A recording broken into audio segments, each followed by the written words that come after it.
In the next 4 to 5 years, I'm going to be keeping a close eye on this project in Lakeland that's hopefully going to turn unused space into an area that everybody wants to be. For years, it's been sitting there, vacant lots, old buildings, dead-end streets, but now the city has a plan to turn it into something that people actually want to use. We're talking about new housing, better sidewalks, parks, shops, the whole deal. And to be real with you, I don't see this as a boom or bust moment. Our economy isn't riding on this. It's not some high-pressure rollout. It's about cleaning up what we already got and turning the wasted space into something that people actually want to use. All right, so here's the deal. Downtown West is the area just west of South Florida Ave between Memorial and Lime Street. It includes neighborhoods like North Lake Wire, Crescent Heights, Lake Beulah, and for years it's basically just been there. We're talking about vacant lots, old buildings, random patches of parking lots. The streets are disconnected, there are barely any sidewalk action, and trying to cross South Florida Ave on foot, good luck. But now the city has a plan. This isn't about building some flashy new district from scratch, it's about fixing what's already been here. That's called urban infill, and this means reusing the land inside the city instead of spreading further out. No sprawl, just smarter use of space. We're talking new housing, better infrastructure, trails and green space, and projects that tie into some already working anchor points that we have here in the city. The plan was officially adopted in April of 2024 and is set to roll out over the next 5 years.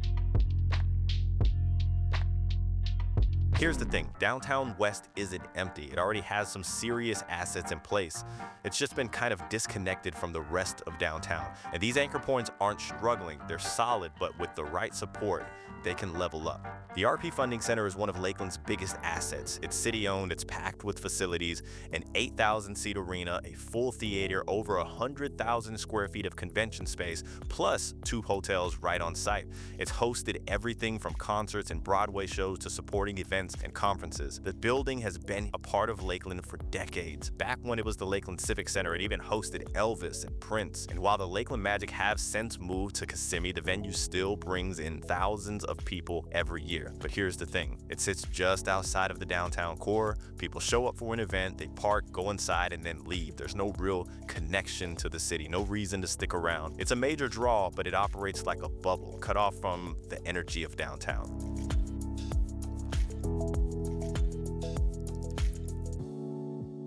What road are we on right now? Memorial Drive? Right. What's your thoughts on Memorial Drive? I think it's like old school Lakeland. It's like the old side of Lakeland. If they can improve Memorial, make it more walkable, make it more desirable for businesses to come, I think it would really help. It would be that touch on the Downtown West project, the cherry on top, right?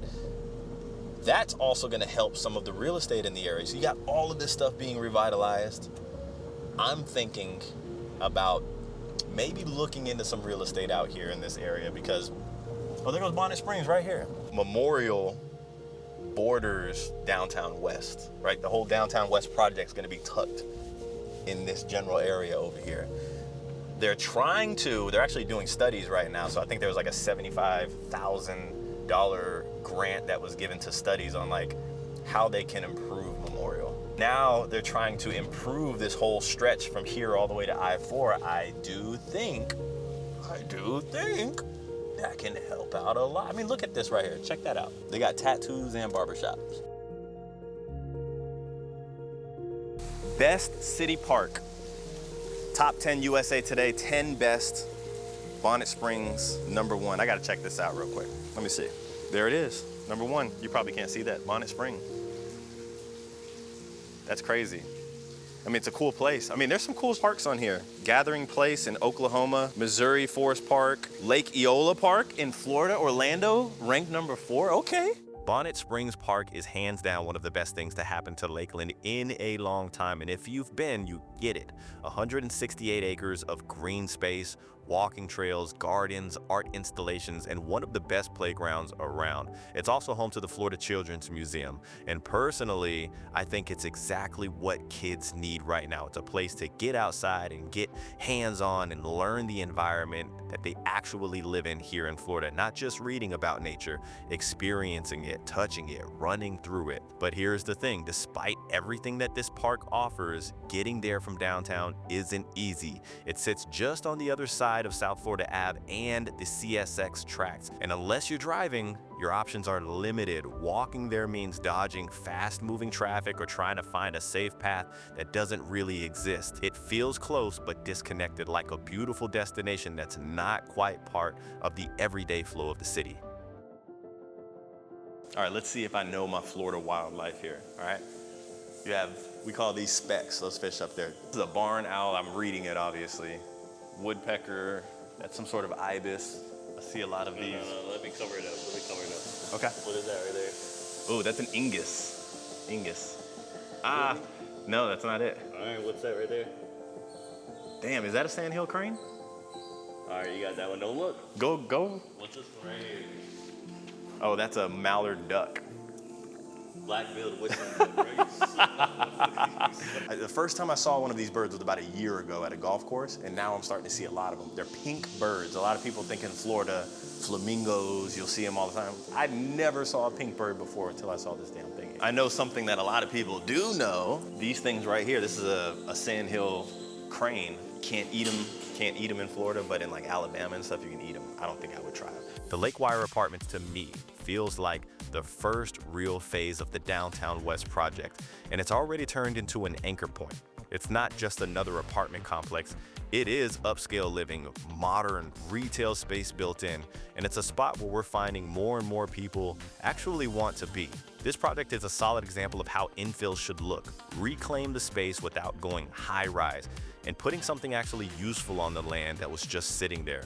But without the surrounding infrastructure, the sidewalks, the crossing, the parks, it feels a bit disconnected. It's strong on its own, but it's waiting on the rest of the area to catch up.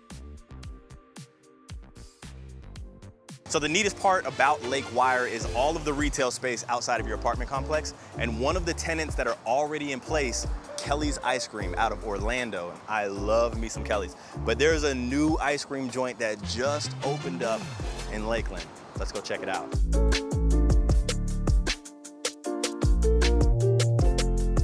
Got the powdered sugar on top.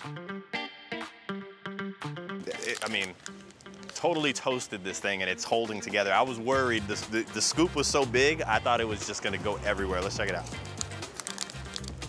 I don't think there's any other way in this hot sun to eat ice cream. This is incredible. Jordan, you're gonna get your own. The ice cream that I have is vanilla with black raspberry in it.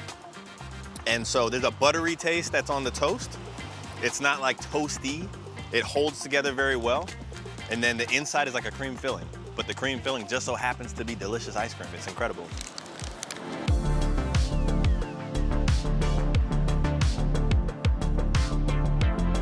So 723 East Palmetto Street, right off of Lake Morton. If anybody wants to know where it's at, next to Mr. Fish.